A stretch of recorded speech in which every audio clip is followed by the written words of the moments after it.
Well, welcome to Talk Story, the longest running talk show on Maui. And I am just so thrilled and excited to have in the studio an absolutely brilliant woman who I adore. Her name is Kelly Covington. Hi, Kelly. Hi, Cindy. I'm trying to remember the last time we saw each other. It's been a couple of years at least. Oh, quite a few. It's nice to see you. It's great to see you, too. You're looking fabulous. Well, thank you. Thank you so much. It's a strange thing that's bringing us together here. The memory of Fulton Tashombe.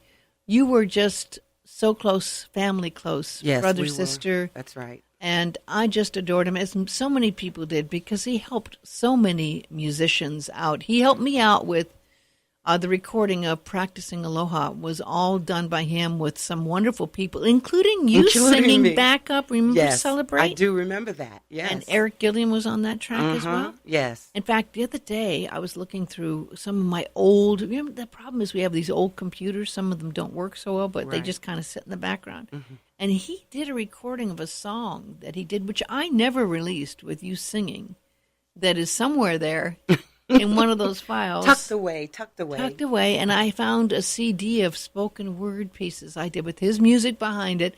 There was so much he did, and you emailed me just the other day, right? And you said, we're going to do a big memorial event. Right. I didn't realize how big it was till I looked at the flyer, and you're going to be doing it big time at February 5th. February 5th at the MACC, outside at the Pavilion. We will have the celebration of life for Fulton Tashombe, for the island people. This is for us, you guys. Mm-hmm. You know, everyone has been waiting and wondering. That's right. Why, when, how, exactly. You know. And so we have finally got a team of people together to make this happen. Art at the MACC has donated the space. Wow. And his staff. He never does that. And I know. You know, that's a miracle right there. Well, because Fulton did so much for him and for that place. He played there relentlessly. He did. At no cost. That's right. To open the shows, to close the shows, to during the shows. He was a staple down there. That's right. And Art is paying back with thanks for him. And we have Bev Gannon on board. Oh, well, Bev loved him. They worked together for years, yes, him and absolutely. I and her, and that's our favorite team. Yeah. And her team with Rebecca and that's Carrie, right. Her assistant, and Nicole, and all those girls that work so hard to pull things off. She's going to be there. And we have a whole lineup of great bands. How do you even go about putting something together, Kelly? It was terrible. It was some of the hardest decisions I had to make was organizing the music for this. And if I had the time, and if we had like a 4-day like festival or something, I could have put everybody on the stage. Everyone that he's ever played with or worked with is endless, you know. And so, and I know everybody wants to play and everybody wants to share, but everybody will not be able to, you know, and I'm trying to include the people, you know, that I thought that he played with the most. And, but it's going to be an awesome lineup. See, isn't this, I mean, this just says something in itself. The fact that there's so many people that he was involved in and worked with who loved him that want to play. I mean, typically when you ask people to play for free, for something like this, you can barely get a couple people. They're all so busy, they get asked all the time. Mm-hmm. And here you are, you have so many people that want to play that you could actually do days. I could do days of an endless festival. Wow. You know, and unfortunately, I had 3 hours to work with. What time does it start on the 5th? It starts at 5 o'clock, and it's over at 8 o'clock. Mm-hmm. And well, that's good. I can do that one. Can you do that? Oh, absolutely, I can do that. I don't like the ones that start at 8 and get over at 11. I'm getting older, you know. At 11 o'clock, 10 o'clock, 11. Are. It's like it's hard. But 5 to 8, yes, absolutely, I'm going to be there. You know, I mean, Fulton touched so many people in so many ways. When I was doing the work on that, Practicing Aloha, let me just tell you a little story of how Practicing Aloha came about. It was a CD that I did that got nominated for a Nahoku Hanahana Award. And I had it also submitted for a Grammy. I was at the Wailuku Coffee Company, And I've known Fulton for years. He used to do a jazz show here. Here, that's right. On OFM for years. That's and I've right. known him. That was before his son Gabe was born. He was doing that. That was before he was even sick. That's right. Yeah. It was. So I ran into him, big hugs. Hi, what you up to? And thinking, I have all these songs. I do mostly writing, but these songs came to me. And I was celebrating 20 years of being on Maui. I said, this is not what I typically do, but I wrote songs about Maui. And typically it's all spiritual, related to God and spirit. But this one was really about Maui. And I said, I don't know how to do this. When I have a song that comes to me, Kelly, I am note by note. I write it down literally, all I can do is a single line. I did learn piano when I was young. I can't play anymore. So you can notate it. I can note it, and then I said, but these all have to be arranged, I don't know how to put this even into a score. Right. This is before I did Sibelius, before I had Sibelius and things like that. They can do that even. Right. So we literally went to his studio. At that time, he was here right behind in Wailuku. Our radio station. He Yes. was right there behind it, our thing. And it was almost like a Quonset hut back Yeah. there. Which is, that was right? a cool house. Yes, and he had it all set up back there. Yeah. With the studio and probably 100 instruments, right? Right. And we literally, I'd go da-da-da-da-da-da-da, and he'd put down da-da-da-da-da-da, and then from that, just da-da-da-da-da-da-da-da, he'd make these. He'd build the chords. He'd do the whole make the arrangements. and yeah. What he would do is sometimes just noodle and come up with these amazing things. And then from there, he started calling on all of his friends. And boy, did he have friends. I mean, next thing I know, Lenny's coming in. Lenny Castellanos is coming in. Gretchen Rhodes. Right. Before she'd recorded anything here, he said, I've got this piece. And we had Gretchen do a song I wrote called Greater Purpose. And, it was one of the last times we actually had David Choi Oh, wow. play David. saxophone on it. Wow. And he knew these people in L.A. that, that one he Fulton did. knew everybody. He knew everybody. That song, It's amazing. Celebrate, he had a sax player coming from L.A. he had all these people. I mean, it was really amazing how it all built. And he would just go on and on and on. Now, his challenges, he went on and on so much that it was like you almost needed an organizer behind him keeping track of everything. Just finding the tracks sometimes. Just a lot would come out of him. Yes. And that was his magic. Yeah. How he could take a song and totally flip it and change it and Absolutely make true. it something completely different. Yep. And he would do that Yep. on the spot while we were working. Yes. He would take a song and just completely change it. Then all of a sudden we'd be in a totally different groove. It would just be happening. He would know what I was going to sing. Yes. I would know what he was going to sing. And we would do it together and then turn and just laugh at each other. Now, you know. have how many CDs out? I have two. And I have did two you do them CDs. both with him? No, actually, no. I thought you might have, My because I know first you've done a CD lot of singing with him. My first CD was done about 21 years ago. Wow, yeah. And that was a jazz CD. I did that with Brian Como Oh, really? and a bunch of other jazz guys. Uh-huh. And then my What next happened to Brian? Brian is I haven't away heard- in New York right now healing up. Oh, okay. I didn't know that. Yeah. Okay. Yeah, but he'll be back soon, I do good. believe. So The next one was and the about next one I 10 did years later? I did in California with my famous brother-in-law, Narada Michael Walden. Oh, that's right. That's your brother-in-law. Yeah. It's just and okay, folks. I know some of you may not be into music as much as I love music and as much as Kelly, but may I just mention that this guy Narada Michael Walden was. Is he still alive? He's still here with us and still doing he's it. a brilliant, absolutely brilliant.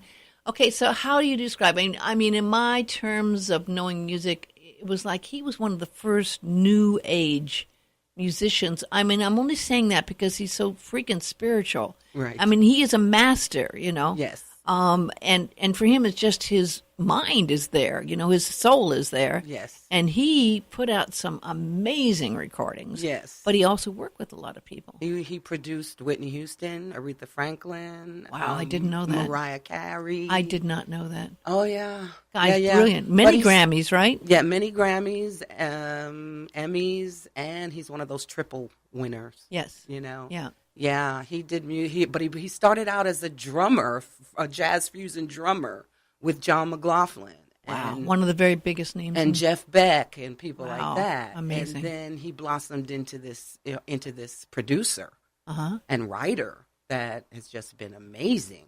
Yeah. You know, so I do a Christmas show. He has a foundation for kids, and we do a Christmas show for them every year. And I go out there and I perform with his amazing band that he puts together. And well, I think we got to dig in the fact that here, you know, you're on Maui. You go back. You know, you've got the ties with Narada Michael Ward, which is amazing.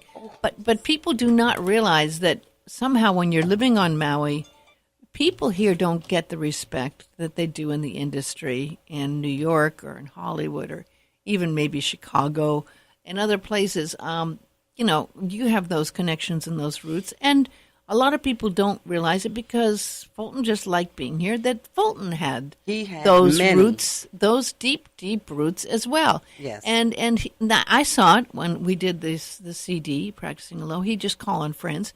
But maybe let's give a little backstory on Fulton and where his roots came from. Well, he's from the Bay Area, and he grew up in the church with his dad as a pastor.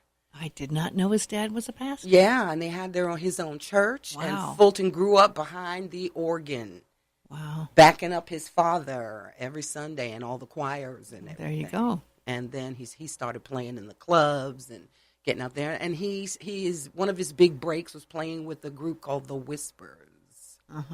And he was with them for many years. And Fulton's played with everybody. I mean, he has just played with everyone. And he decided to live here, and his first gig he ever did on this island was with me. I didn't know that. What year was that? Oh, gosh. It had to be maybe 85, something like that. Wow. I had been here for a few years already, and I was working around. And then they decided, I got a job from Kika, who's an agency on Oahu, and she said, I'm sending you a new piano player. Tonight. You're going to do this gig with this guy. His name's Fulton Tashombe. I was like, she goes, you're going to like him. He'll be fine. I said, okay. He comes in. He was all thin and tight, had a tight suit on, all buttoned all up. He does love his clothes. He just loved his clothes. Loved his clothes and his briefcase and everything. And I said, oh, he's a brother. Good. I was like, yeah, Kika. Okay. You know, because there were few of us here. That's why I'm laughing. I totally understand, right? You know. So he came in, and from that moment on, we just sat at the piano and we played songs. And I knew right then and there that God had sent me a brother, a friend, and a family member. I mean, I can't even imagine the amount of music and gigs you did together. I mean, beyond being able to remember. Was it thousands? Really? Thousands of hours. Wow. And then I would show up at his house sometime, and he'd just be like, here, sing on this. Yeah. Yeah. And we would just, cut things or, work on different projects with different people. And he was just a master and a genius. But, more than that, he was just an awesome person.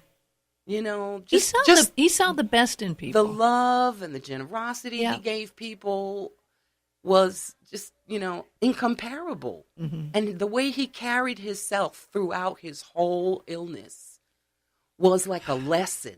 I don't know how we even really go into that. Because it was a class of its own. I was telling you about a time about 20 years ago. I went to his house when he was living in Pukalani, and he asked me, he just found out he was ill, and he asked me to videotape, because I was doing a lot of video business back then. I had a video company. And he asked me to videotape him talking into the camera and telling people goodbye. He didn't know when he got the diagnosis how long he'd have to live. And in turn for that, he played music behind some of my spoken word pieces, which I'll play one or two here, that was just really lovely. And I happened to find after he died. I knew I'd kept it somewhere, but you lose so much along the ways because you do so much. And I was really at that recording. It was very surreal. It was very surreal. I believe in life after death. I believe in God. I know he did, and it came across so well when he did that. But who could have ever guessed at that point, 20 years ago, that he continued to live with this in varying forms? I mean, from times I would see him show up at gigs with his oxygen tank. Yes. And which takes a lot of nerve because if anyone's smoking or anything's around there, anything can happen. Yes. But he would show up, sometimes barely being able to breathe. Mm-hmm. And he would come anyway. He would go, because you know what? He was a consummate professional. Mm-hmm. And if he had a gig, he was at the gig. Mm-hmm. You know, Mm-hmm. he could be half alive and he'd be at that gig and be professional and put on a good show. And that's the way it was up until the 2 end. days before he died. Exactly. He was still going to work, doing his And best. he got thin at the end. He got really thin. Very thin But he at was the end. still But he was him. still going out and doing. I know he did a gig with Rock Hendricks on like a Friday night. Mm-hmm. And he had no right going out To doing even that be gig. out there doing it. Driving to the gig and back. And that Mm-hmm. night he passed out when he came back. Oh, God. And I know it was, I mean, I can't imagine when you heard about what had happened. I mean, you must have, it was like a hole in your gut, right? I mean, it's like a hole that you'll never fill, Yeah. you know. And the hardest part was that he wasn't here with us. He was on Oahu. Yeah. And I had been on vacation, and I came back, and they had shipped him out already. Yes. They And did. so I didn't get a chance to see him.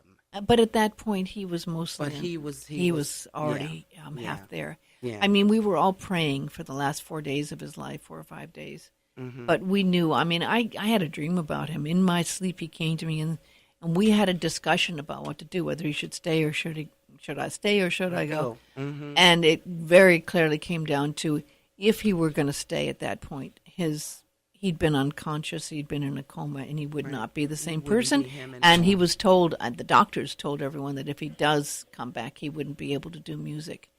Well, to imagine Fulton Tashombe not being able to speak or do music or sing. No. Yeah. No. So, I mean, at that point, I mean, in the dream, he said, no, I've got to go. I can't live like that without the music. Yes. I think he lived for his music. Mm-hmm. That was his blood, was his music. Right. And in his soul. And without that, it was time to go. Right. And I think everyone understood that, right? Yes. I mean, we all were just heartbroken to see him go. To see him not it would be have here. been more heartbreaking To see him alive and not be able to Yes. do his music. That's right. I don't think I would have been able to handle that. He couldn't have handled it. He couldn't handle. He soldiered himself for so long, and then finally he said, "I can't anymore." That he even had a double lung implant. Transplant. Yes. Double lung transplant. And went through all that and came back and started over again. And then he got the skin cancer and the ear and the neck. What he went through. He would come to work anyway. He would right out of the hospital with those big metal stitches in his neck. He would come to work anyway and try to sing, actually. Yeah. His voice would go in and out and in and out, Well, even when we were recording, that had to be 10 years ago, practicing Aloha. It would depend on the day because he'd be there with the breathing machine and he would be hooked up and there were days he could barely breathe. But then after oxygen? the transplant, that all got better. Yes, it did. That all got better. He was released from the tanks and the coughing. Yep. And it was a true blessing. The breathing problem, and he used to always tell me about how he felt different after he got that kid's lungs who had a motorcycle accident. I feel younger. Mm-hmm. Mm-hmm. I even feel Caucasian sometimes. I'm having different thoughts and feelings. That's so funny. I want to ride a motorcycle. Oh my gosh. Yeah.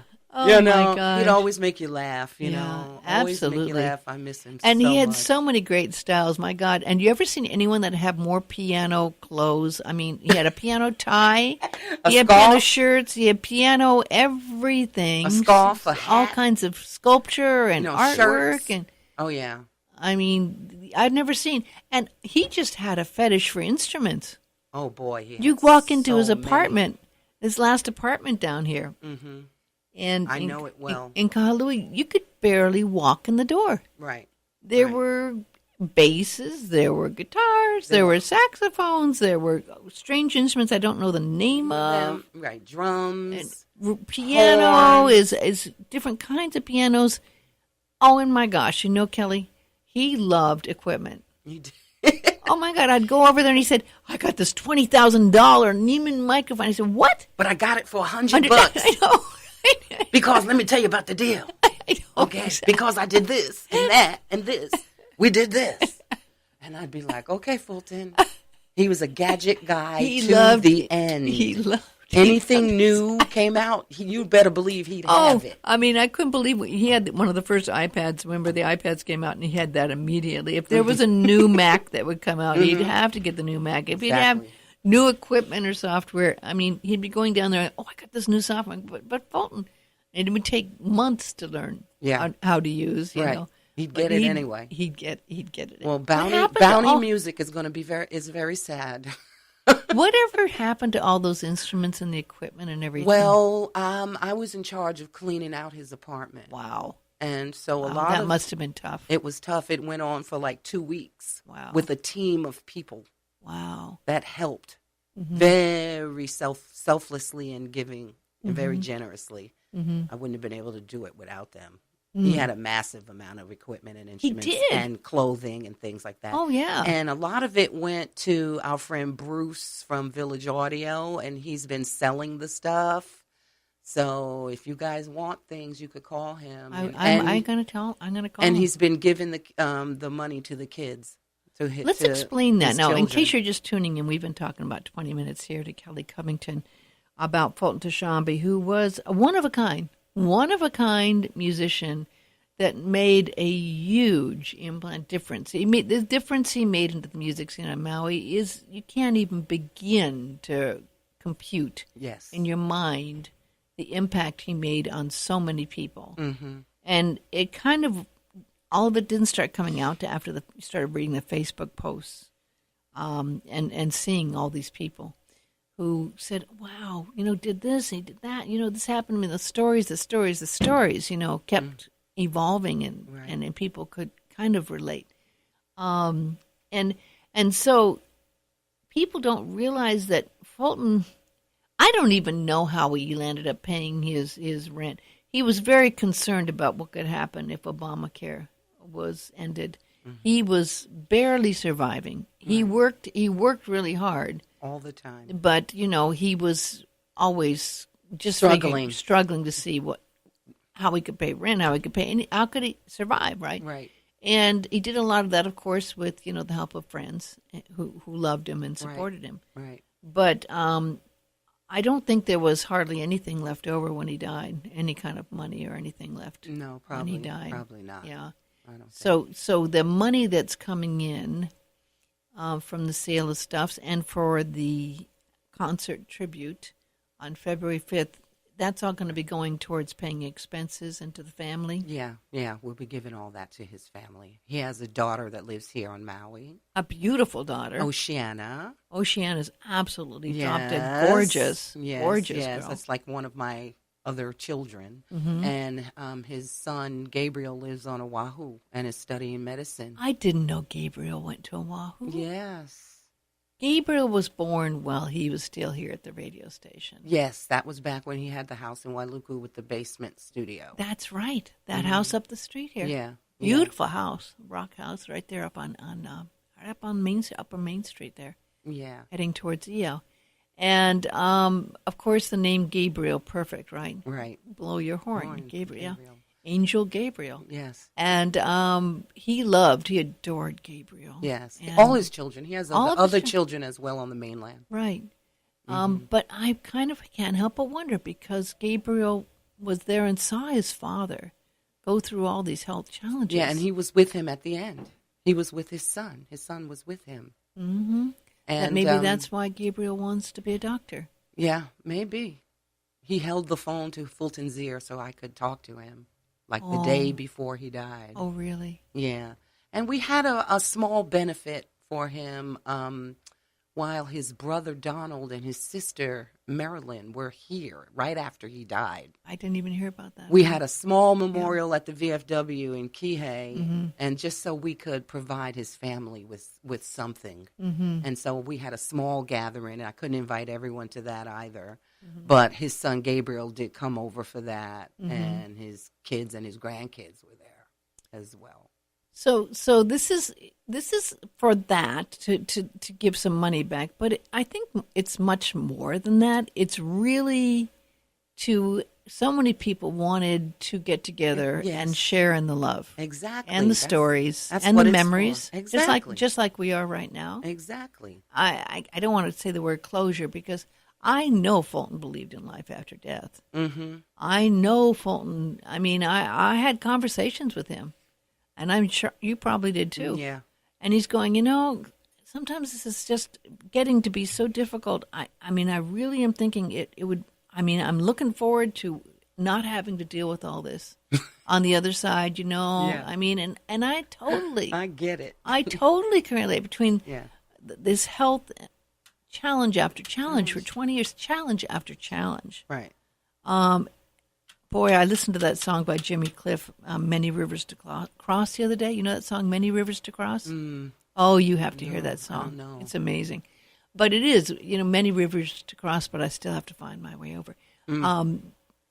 Wondering I'm lost as I try to reach the white coat. It's a beautiful song, but I think of Fulton when I think of that because he had so many things, and yet his spirit was very strong. His spirit was... It still is, even though it's a little bit... I still feel him here. Yeah. And he's waiting for his celebration, okay? Yeah. This is a celebration of his life. You're right. He would want everybody to come together and party and have a good time and laugh. Yep. And play music together. Mm-hmm. And that's that is exactly what we are gonna do. It's not going to February be 5th. a downer. There's not going to be any eulogy. There's not going to be any people coming up a line to talk or anything like that. We're going to have a good time. We're going to play music and we're going to have fun. What are you going to do? Who's going to be there? What kind of music? Tell me about the details now. Okay. It's quite a mixture. I bet it is. It's quite a mixture. We have Fatima coming up to do a modern dance in the beginning. I have Alalani Hill doing a chant and a prayer. Mm-hmm. And then we have people like Louise Lambert, Jamie Gallo, Joel Goldfarb, Joe Cano, the House Shakers, Jimmy MACC, and Jimmy MACC is going to be our MC. Oh, yeah, Jimmy's great. As well. Yeah. And him and the Cool Cats will play. We'll have the 8-track players, and then Espresso, which is the corporate band that I sing with. Oh. And then we're going to try to have a finale number where we're going to bring up like all the singers that want to sing and come up and some more musicians that wanted to play. And we're just going to try to incorporate that in the finale. So how do you decide what you're going to do as far as a piece of music for Fulton Tashombe's celebration of life?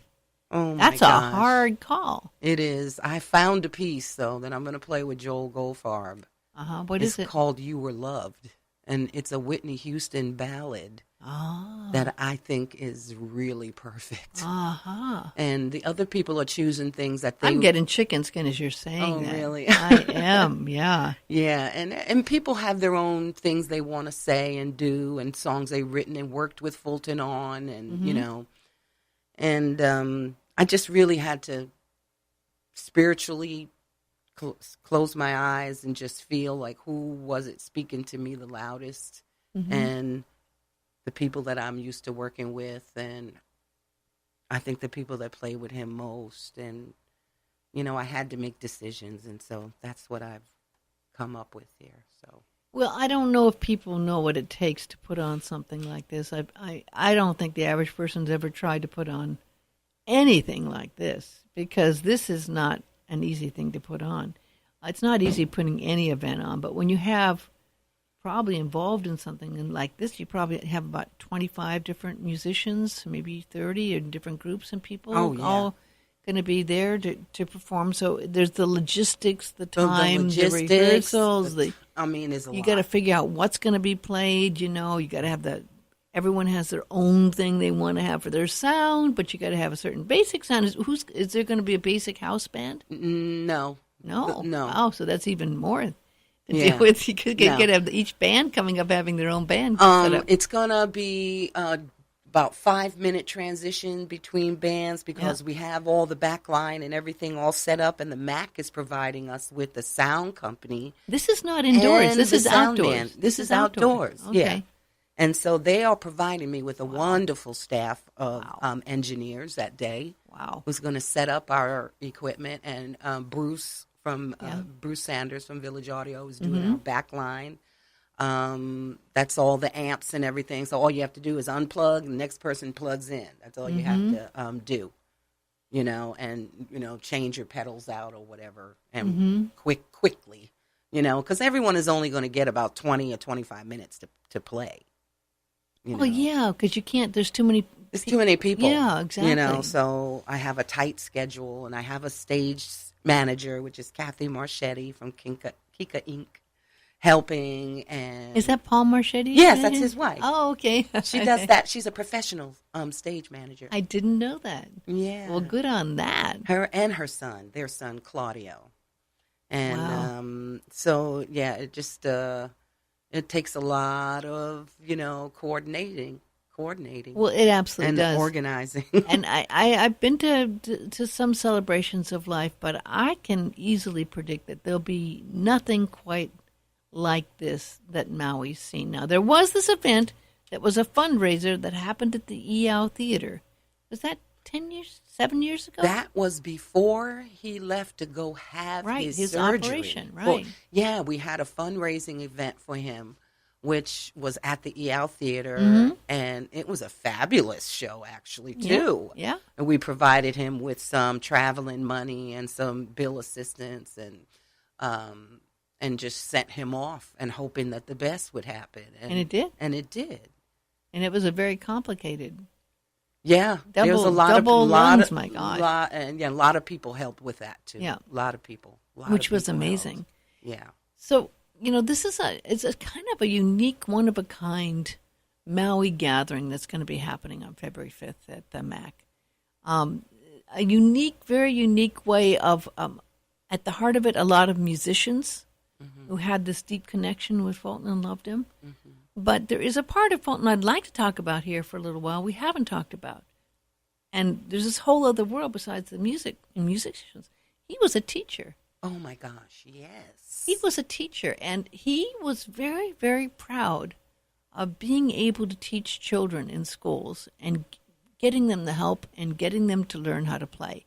And he would find uniquely creative ways to communicate with children about kids. what music was all about, right? Yes. You know him with his uniqueness. Yes. Okay. He was totally himself, and he loved to teach, and he was so good at it. He was really, really an awesome teacher. And he would take those kids, and he would be real with those kids. He would scare them out of their wits if he had to, and talk to them, like so they could understand, you know what I mean? And he would get them in line, and he would teach them ukulele, he would teach them keyboards, he would teach them percussion, rhythm, he would teach them how to read music. Oh, he was really good at that. And I've seen him give a couple people lessons at the keyboard, and I would just be on my computer or whatever doing stuff and just have my ear listening. And the way he would just support these kids, it was unique and it was indescribable. And his heart would show. Yes. His heart would come out. He really loved because he loved those kids. He loved teaching. Kids. He really did. Loved the teaching. And I mean, when you have that kind of impact on a children's life, I mean, I remember when I first learned years ago, you change someone's life through music. And if they learn an instrument, you've given them something that is beyond price. Right. That is something they'll have their entire life. Right. And he did that. He taught me when I first moved here. I lived out in Huelo. I didn't know a lot about the island. I'd visited 5 or 10 times. It was back in 1989, 1880, 90. And I had this amazing mansion I was living out in Huelo. And it had a piano, grand piano. I don't know if it was a Suzuki or Yamaha. Nice grand piano. I had piano lessons when I was young, and I really wasn't very good at learning. I mean, I learned how to read music and do some of that, but I had him coming out and teaching me piano way out there. He was driving out to Huelo, and teaching me piano. Now, I still, have enough. I wasn't a very good student, but I still remembered enough where I can do that, the basic stuff. But I still remember how great it was having him come out and how inspiring it was to have him come out. And I would truthfully enjoy, more than the piano lesson, just asking him to play something on the piano. Right. And being able, the view of the bay, it was all glass windows. It was a A-frame, large windows overlooking the bay. Just to have him play that piano there in my house overlooking the ocean, that was better than the piano lesson. than the lesson itself. It absolutely was. That is what I'm going to miss the most, is just hearing him play, you know. So I'm looking forward to the MP3s that you're going to send me, so I can have a little arsenal, so I can, you know, bring up his music when I'm really feeling like, God, I sure miss it. There's just, because the way he played, his soul, his spirit behind what he did was just him. Nobody else had that. His soul spoke through his music. And no one else had that. Yeah. You know, so I am really, really missing his sound as a sister and as a musician and as a friend. I don't know how many people realize hard. Also how deep his spirituality was. Very deep. I've always very much, you know, meditated, written. I've meditated every day of my life since I've been 13. And not a lot of people understand. I write every day after I meditate, but not a lot of people get what I write, you know, and it's okay. I'm just doing it because I want to get it out there. And not a lot of people can understand that connection, but he absolutely got it. Mm-hmm. And he and I could talk on that level, and there's not a lot of people that could, but he gave me a respect that most all of my friends don't, as far as understanding what I was doing and where I was coming from. Mm-hmm. And that meant, I think, more than anything else meant the world to me, is his respect of understanding what I was trying to express. Mm-hmm. And he could translate it. He could get it. And he could translate it into music. And that's why that CD of Practicing Aloha, that he did all the arrangements and picked all the musicians for and made it possible. Why that could work, because he was willing to do. He was saying, of course, I just want you to do this. I mean, when I did the towards the end, just a couple of years ago, my last one, Ave Maria, Queen of Angels, and he wanted to work on it, but it was so hard with his situation at that point. I mean, it was really, really tough, you know. But he did a song for it that is behind it, that which I'll play later, but was so powerful, and now I can cherish those things. I mean, the moments of music, and I'm so grateful to God that we had those moments that were recorded, that I can go back and he'll be right there in the music. You understand it? He's right there. Is his legacy right there. Exactly. That's what it is. That's what he left us with. That's right. His music and the children who learned and the feeling, his music. And the feeling that it gets evoked through that. Absolutely. You know, that's what it's about. Is touching somebody somewhere about something. I mean, you were so close. Did you? I mean, I know I felt him, and he came in dreams, and that spirit I know was around for in the wind. I mean, it was like he was so there in spirit. Did you have any experiences that you felt that connection with? He hasn't visited me yet. Mm-hmm. I'm hoping for a visit, but he hasn't visited me yet. He's visited other friends of mine. Mm-hmm. But I haven't had one yet, so I guess he ain't ready to talk to me. Well, I think he is through this concert. That's happening. I'm always talking to him. Oh yeah, I'm always talking to him. Yeah, you know, just wherever I am, I'm always talking to him. So he's hearing me. I mean, he had this deep musical connection that was the spiritual connection, and to be able to have that happen in a concert of celebration. I know, absolutely no doubt, his spirit is right there, and it's going to be right there in this concert that's going to be happening at the MACC. And I've had so many people ask me, well, what's going on more? Who's the guy that owns Arias up here? Oh, he texted me and said, if there's anything I can do, you know.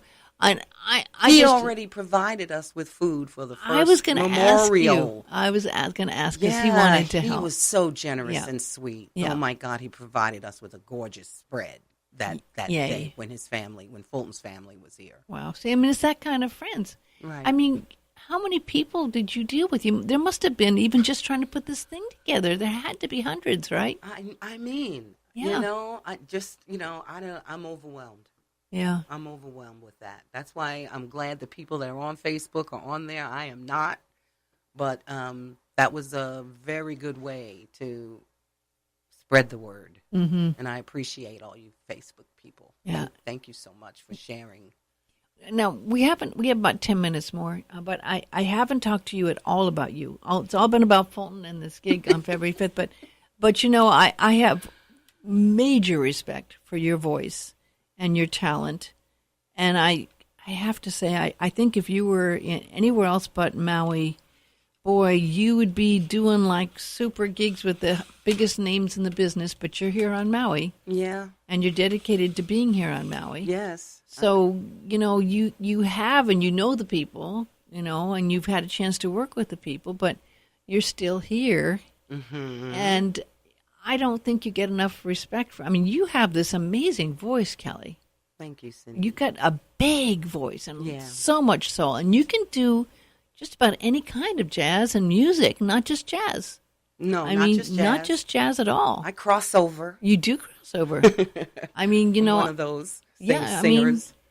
So when I think about your background, I go, wow. So what have you been doing? I haven't checked in with you, and I haven't seen you in a long time. I have no idea what you've been up to. Okay. Well, professionally, I have been writing music with Narada, and we've been shopping music with Aretha Franklin and people like Carlos Santana and his wife. Isn't she amazing, Cindy Blackman? Cindy Blackman. What a powerhouse of a woman. Yes, they want to bring her out as a solo artist. They should. She's amazing. So far, we haven't hit anything yet. But so when you want to write something like that, just because I'm a frustrated writer, obviously I've written the songs and they're on. Mm-hmm. But when you're talking big leagues like Aretha Franklin. I know. She's lost a lot of weight. Is she okay? No. I looked at a picture of her and I got very scared. I went, No. that looks like someone who's not. She's not okay. Doing well. Unfortunately, I pray for her. I saw a picture of her that scared me. I went, oh my God, I hope she doesn't have cancer because she's lost like 100 pounds. Well, and yeah. So we write together, which he sends me a track. I sing Narada sends you a track. Yeah, he sends me a track, and it's completely wide open. So I get to write the melody and the lyrics on top of his track. Wow. And then we actually we have a formula that works where I just record in my little room at home. I send it to them, and they embed it into the track, and it's amazing. So what are you writing? Give me some words. It's kind of like I wrote a song called Black Vanilla about an interracial couple. And love. Yeah. Just sexy. Yeah. And I wrote a song called Stay Up. It's just about how I want to stay up and be with my baby. This is more like, pop radio stuff. Right. What is what we're trying to Which is hard to figure out. It's hard to figure out, folks. I mean, oh yeah. Because it changes every day. Right. You never know what's going to be what people want from day to day, because it's almost like in movies. Something hits it big, and all of a sudden everyone wants to do that kind of music like that because that hit it big, right? Mm-hmm. So you have one big artist really making it big in this. Well, let's do a song like that because that's going to be big. And it's so difficult. It's much more difficult trying to do something pop, commercial, than it is just doing whatever you want to do just for yourself, right, in the studio. Exactly. You got to have the hooks. You got to understand the rhythms. You got to understand what's going to be, and you have to know the vocal range of the person you're doing it for, and what they like, right, and what hits with them. Yeah. But if we're looking at someone like Aretha Franklin, that may be looking at her last few years of legacy music, right? That comes how do you write something? And I was like, she's going to hear me sing. Oh, you're doing the tracks. Yeah, I'm singing the tracks. Oh, my. As well as writing them. Wow. So I was like, Clive Davis and Aretha are going to hear my song? Wow. Yes. So that's intimidating. It's intimidating. That is intimidating. Narada gets me through all that. I just go ahead and trust my instincts. And he loves the way I write because I can write for a demographic that is a lot younger, and so... And I've been doing some teaching. I Skype teach. Oh, really? Yeah, vocals? Yeah, I do. I actually had Dionne Warwick's granddaughter I Oh, was my gosh. teaching, and she's on a new show called The Four that just came out. It's another singing competition show with P. Diddy, I didn't know about that. and she's one of the contestants Wow. on that. And I'm teaching another young woman from New York, and I teach the foundation, the teenagers, the girls that are with Narada's foundation. I teach them. And You're staying really busy. yeah, I'm not. It's not good. We did some gigs with Narada in New York, like 2 years ago. Now, that's folks. I'm going to New York next. In fact, when this airs, I'll be in New York after the Grammys and doing some gigs. And I'm going to actually today, when this airs, I'll be at the UN. I'm really looking forward to going to the UN. For you. But I just put it in context here. We're pretty laid back, kick back in Maui. When you're in New York, there's another level. There's another level. There's another level you're expected Absolutely. to be at, and it's like par excellence. You know, you just have to be so on. Well, that's where I'm from. Oh, I didn't know that. So I was born and raised in Long Island. Oh, I didn't know that. So I grew up there. Oh, okay. But when I go back now, I'm totally overwhelmed. It is overwhelming. You should see what You I've know. had to drop. I mean, I'm buying clothes going, I don't know, is this good enough for New York? Yeah. I mean, you're right. It's a whole nother. But we played at the Iridium. I don't know that. It's a jazz club that Uh-huh. is okay. The guy's name is leaving my brain right now. A famous guitar maker and player. Well, This is Gibson's like nice. his club. Martin? No, No. and Gibson. Who else? Jeez, I can't. Well, think all of the his name good right now. makers are gone. Well, anyway, so we played some gigs at the Iridium, Mm-hmm. and then they asked us back, and we went back the next May, and we did some more. This was Narada Michael Walden Band. So I got to sing all Wow. the songs that he wrote for famous people, Wow. like Freeway of Love and I'm Every Woman. And I got to sing, and How Oh. Will I Know with him. He produced or wrote all those songs. Wow. And so I got to sing them with his band and sing on his original I music. didn't know that he did Freeway of Love. Oh, that's his And, song. How will I know? I had no idea he And did I Want to those. Dance with Somebody. Not. And yeah. He Oh my- produced that. He didn't write those songs, yeah. but he was the producer on those. I did But not he know wrote that. Freeway of Love I did not know that. and a couple of Mariah Carey songs. Wow. And, so he. So what was it like being in New York doing those songs? It was I can't so even. exciting. What do you even wear? My sister helped me. My sister helped me get my little outfit together. With New York, you got to go with black. Yeah? Okay, just always go with black. I didn't. I have gold. You know? I'm wearing gold. I should've Black gone and gold. black. Yeah, it was super exciting, and to be home in my hometown and Mm-hmm. to come back, with that band and to, see a lost love that I have Did you connect with- reconnected with. Oh, what was and that like? Fantastic! Oh my It's still going on. Oh my gosh! Yeah. Who would have known that you'd make that connection? How many years had it been? Oh, over 30. Oh my God! Yeah, Now that's a spark. That's a spark. That I can love go. New York. Whoa! So are you? I mean, but is your lost love in New York? Yeah, So you're doing a long it's distance. a long distance thing. Oh my God! I Yeah. can't even imagine. Well, I can't even imagine. Has he come out here? he hasn't yet. Oh my He gosh! hasn't He yet. has to. He's one of those New Yorkers that just is working, Yeah, and he only leaves town when he's in Cuba right now. Actually, Oh my God! he's playing music. Down He's a there. musician, of Yes, course. Yes, Plays yeah, the bass, the bass. and he's a producer and a magician. Oh, well, there you go. He's very The magic man. unique. Yeah. Totally. How sweet is that? Yeah. So you might be moving to New York. Oh my goodness, who knows? Who knows? Soon, though, I do feel myself gravitating towards being with my kids, my grandkids. I have 3 grandchildren now, Do you? and I miss them, and I need to go back. And I see myself Yeah. probably being able to do that and working with Narada in California. What an amazing, and a lot, I hate to say this, a lot of people, I mean, I knew you had some connection, but I mean, I didn't even know all this about you. And I know you, and I have such respect for you. And I didn't even know all of this, There was a beautiful release, and you pronounce it not Narada. I've been pronouncing it wrong. Narada. Narada. Yeah. He did a very spiritual song, and I can't remember what it was. That was one of my all-time favorite songs. that was so enlightened that he did. And I used to play it on the radio back there years ago. I wish I could remember the name of it. But, I had deep respect for him. And I knew he'd come out here. He has come to Maui. Oh, to many come visit. times. Yeah, many times. He In fact, loves it out here. He used to visit with Fulton. Yeah. And, you used to connect sometimes. Because he'd say, oh, you know who was here? I'm going, not him. He was so great. Yeah. But I didn't know that connection through you. So an amazing connection. Yeah. And I have nothing but respect, and even more so now. But we just want to get out there to people. And this is really important, folks. This is going to be a special, special night, February 5th at 5 o'clock at the Maui Arts and Cultural Center outside. The number to call is 242-SHOW. Right. That's 242-SHOW.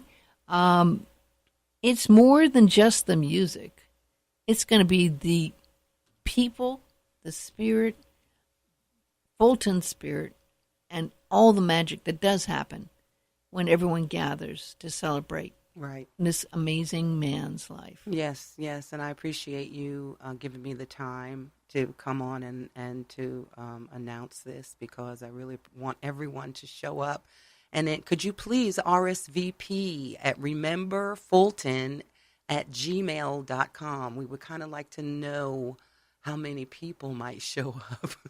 Well, people aren't used to that. No one does this. So well, please, I saw it and I didn't understand it. Please Kelly. go on. That's so Beverly knows what to do. Oh, I see. Okay. And so remember Fulton@gmail.com. Please RSVP. Okay. Now people are driving in the car. It's hard to remember, so we got to repeat this a couple times. rememberfulton@gmail.com. rememberfulton@gmail.com. But you can just call 242-SHOW and order tickets. No, Can't there you? are No? there are no tickets. Oh, there are no tickets. Right. No, there are no tickets. Oh, I'm glad you clarified that. I assumed there were tickets there. Yeah, because no, it there was are at no the MACC. tickets. No, it's free. Oh my gosh, I didn't know it was free. Yeah, everyone is donating their time and energy. Oh my gosh, so just the only money coming in is going to be for the food or something?